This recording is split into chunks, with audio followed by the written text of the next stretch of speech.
Welcome everybody and back to another episode of Live and Learn here with the Video Arts Podcast. Dani Saadu back again. I think it's the third episode with us now, isn't it? It is, and I'm wearing the same clothes. Love it. It's like we filmed it in one day. Exactly. But I guess today's episode is all around onboarding, and I guess induction, or it's a topic, especially in talent and HR and L&D, that always is a massive thing for lots of people. So I think a lot of demand for this, and share some of your expertise if that's okay. I would love to, yeah. I think a lot of people take it for granted and are complacent when it comes to onboarding and induction. Yes, I agree. And they don't realize the importance and how powerful it is. If not done well, it can just be a knock-on effect.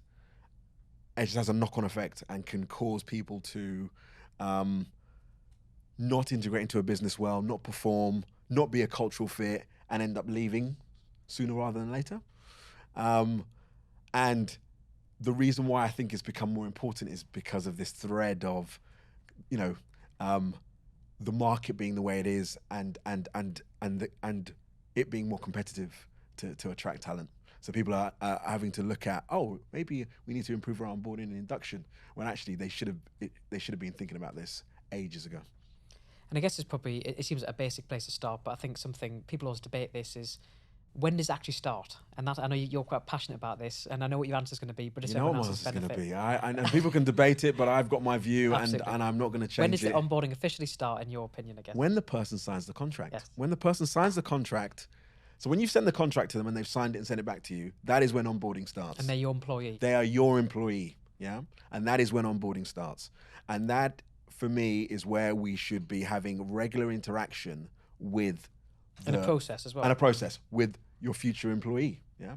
And that is around sending contents, comms to them, the hiring manager calling them, find out how they're doing, arrange an opportunity to have a face-to-face interaction with them, you, the manager, the team, invite them to something sociable, whatever. It's all about all of the above, yeah? Because the amount of people I've spoken to who've joined the business I've been working for and have said, you know something, one of the reasons I joined was because of how personalized the onboarding was, and I felt really excited to come. And actually, I was being offered more money from another company. During the notice period or whatever. Oh, yeah. But I didn't join them because I felt that this was the right company for me, because you seem to really care about the fact I was joining. And onboarding and induction is massively a part of that for me. So it starts the second they sign the contract. 100%. Just to be clear for everybody. 100%. 100%. That's to anybody out there. And I guess there's probably another potential silly question, but is, when does it end, so to speak, or does it never end? And who's responsible for what? That's probably other questions people have. So you've got the manager, you've got the recruitment team, if that's HR or the same team. Yeah. There's lots of variables in this kind of process. When you've designed this process, I know Hunter and at Connoisseur, you've done this yourself personally, lived and breathed it. What's that process look like? What's good been for you in that context?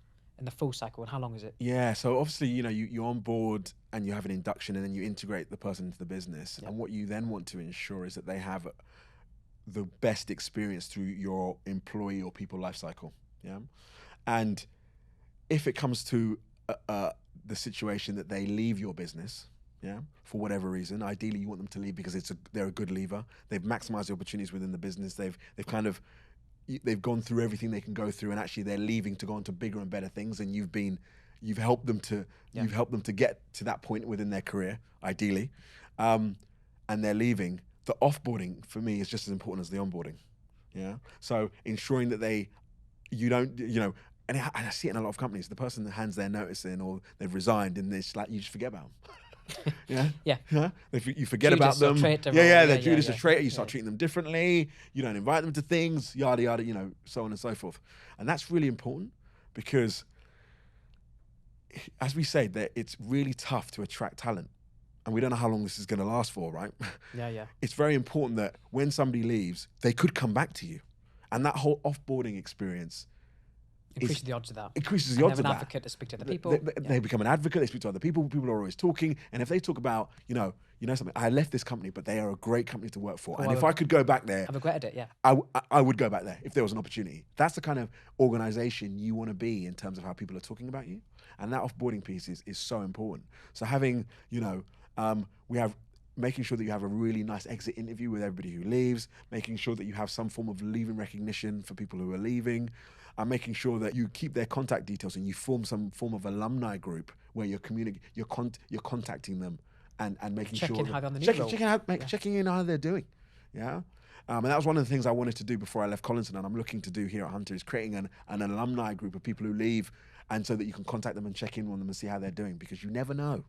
And also, I think it's how you communicate it as well. 100%. I've countless times where I've been part of a team and I've not known until 2 days before they leave or their last day or something. It's been a bit of a secret or whatever. Not been handled well, communicated or disseminated properly. 100%. I'm the kind of person that if I advocate and I push something that I think is of benefit within the people and culture space, I live and breathe it myself. Yep. So I can hand on heart tell you that there is probably not. I've worked in a lot of organizations. I wouldn't say there isn't one organization where I felt I left badly or I wouldn't go back to. I've still got friends and colleagues and people in my network from all the companies I've worked in. Yeah. So, for example, there was a company I worked, I used to work for Furniture Village some years ago. Yep. And my brother went into a local Furniture Village store, I think 2 weeks ago. And they were like, and I worked at Furniture Village 7 years ago, by the way. And he walked into the store and they were like, oh yeah, we know Dani. Right. And because of the fact that they knew me, they were, willing to negotiate with him on a discount and stuff because of the fact I'd worked there, left really well, still got really good contacts there. When I go into my local Furniture Village store, they still remember me. I have a lot. It's a smaller world than people think, isn't it? It's a smaller world than what people think. And when I leave an organization, the offboarding in terms of how I leave is how I would like all people to be treated and the process to be for everybody. So I think we've got the offboarding there, and I guess the onboarding starts. I think you shared some really handy tips there once they sign the contract before their first day. Old school, that will be the office. It may be, it may not be, I guess, these days. It can be different. What from that maybe first, rightly wrongly, in lots of interviews and business plans, there's a 30, 60, 90-day plan, which some people probably cringe when they hear that. I've had an interview question, it's a bit of a stinker or whatever. Do you break it up into days or months? How do you, that first 3-month period, is it 3 months you measure? Is it role dependent? What's your experience on that? I think the probation is a really... Yep. Your probation period is such a unique point.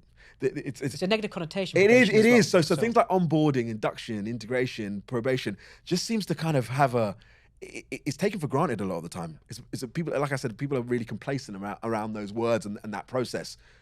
The probation is such an important period. What is your probation for? Probation is to ascertain as an employer, is this person right for the role? And also for the employee, for them to say, have I joined the right place? Because they can leave as quickly as the company can get rid of you. So actually it's a two-way thing, that probation period. So actually utilizing that probation period is absolutely key. So making sure you've got really clear objectives, really clear goals that you can deliver within that probation period, making sure you've got regular one-to-ones, you've got a real plan of what you need to deliver, and you've identified your priorities for that probation period is absolutely key. So focusing on that, once the probation period is then passed, then you can start thinking about the more longer term and having your objectives and goals be more, career conversations and all that stuff. Absolutely. But that probation period is so unique and key, and people don't use it the way they should be. Yeah, it's about identifying and seeing, right, what support do they need, what development do they need? Because once they pass that probation period, if it's done well, a personal development plan, career conversation should be really easy to have. Yes. Because you know what their strengths are, what their areas for development are, and you should be really clear on who that person is and what they need in terms of what the stepping stones they need to, really enhance their career and maximize all their opportunities. And I guess what's been, again, I know you've answered, but lots of companies don't always act this way, I guess, is in terms of managers owning that process as well. So this doesn't, just to be clear, this doesn't sit with HR or the L&D team, but lots of managers will have that answer. So what have you, in your career, have you faced that? How have you got the management buy-in that 100%. From the sign the contract, that's your responsibility, and actually 100%. So what's historically happened is they don't even a lot of hiring managers don't even remember this probation. Yeah. They get a notification from the people system. If someone's doing quite well. Yeah. Sorry, yeah. Oh, sorry, I forgot. Yeah. and they get a notification from the people system, or they get an email, a communication from the operations team or HR business partner, and they're like, oh yeah, sorry, I forgot. Whereas actually, the way me and my team have historically have addressed this is to have the whole thing connected into the kind of people and talent life cycle.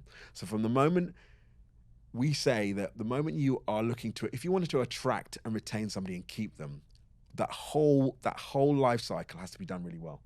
Yeah. So from the moment the person signs the contract, you need to be engaging with them as the hiring manager and having regular contact to make sure that they feel important and just reinforces in their mind that this is the right company and they made the right decision and they made the right decision. Absolutely. Once they've then joined, that whole probation piece of giving them really clear objectives, goals and priorities and having regular one-to-ones with them and supporting them and coaching them and making sure they pass through their probation, and then giving them, once they pass, to give them career goals and talk to them about career conversations and have personal development plans, will absolutely ensure that you retain them and they stay and they become successful and they end up staying within a business. Yeah, there is data to show when you do that process right, I think the increase of keeping somebody more than 2 years goes up by like 30-40%.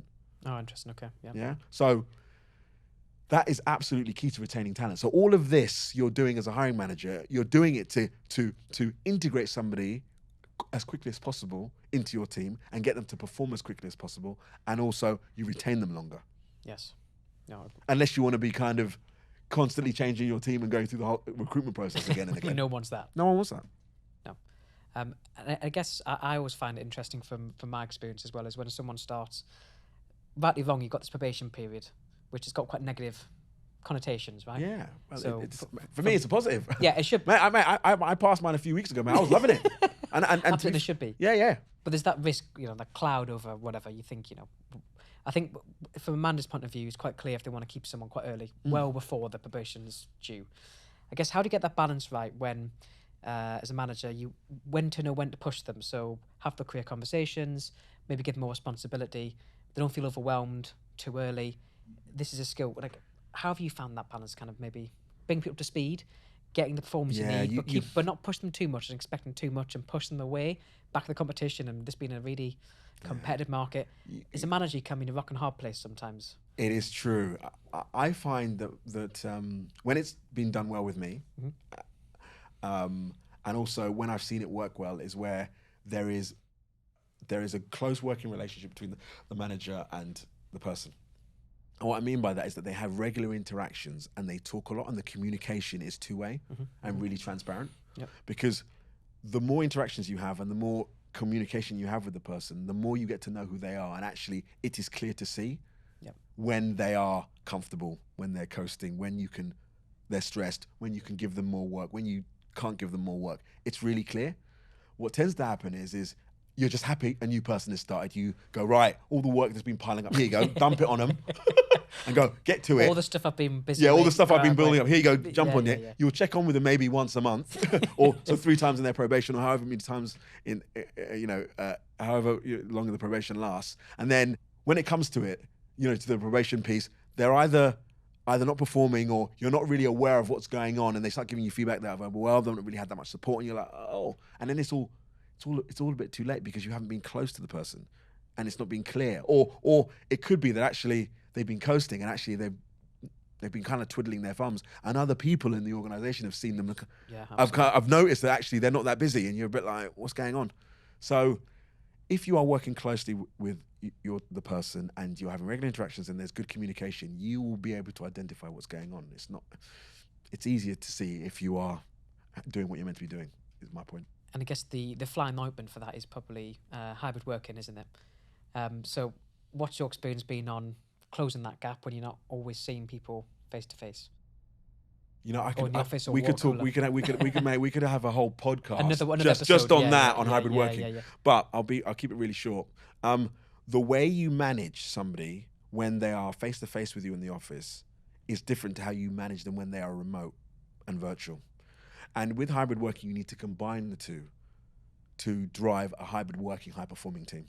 And a lot of organizations I don't think distinguish between the two and don't incorporate that in their organizational learning and within their OD, which will put them at a disadvantage. Yeah.